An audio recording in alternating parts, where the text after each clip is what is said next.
হাসিনার তৈরি আদালতে আল্লাহ পাক দেখাই দিছে হাসিনার মৃত্যুদণ্ডের রায় দেয়া।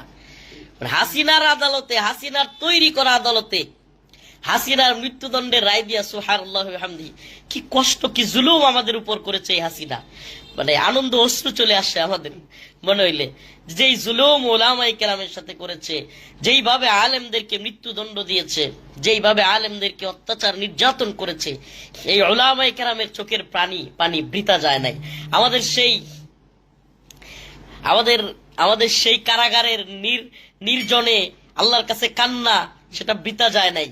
আল্লাহ পাক আজকে দেখায় দিচ্ছেন যে আল্লাহ পাক চাইলে যে সব পারেন, পৃথিবীতে সকল ক্ষমতাধর ইনশাআল্লাহ একদিন আল্লাহ পাক বিচারের আওতায় তাদেরকে আনবেন এবং অবশ্যই এরা পাকড়াও হবে। এটা তো দুনিয়ার জীবনে ওদের শাস্তি, লাঞ্ছনা, পালায়া যাওয়া, মৃত্যুদণ্ডের রায়। আল্লাহ পাকের কাছে আছে আরো কঠিন শাস্তি। অতএব আমরা চাই অবশ্যই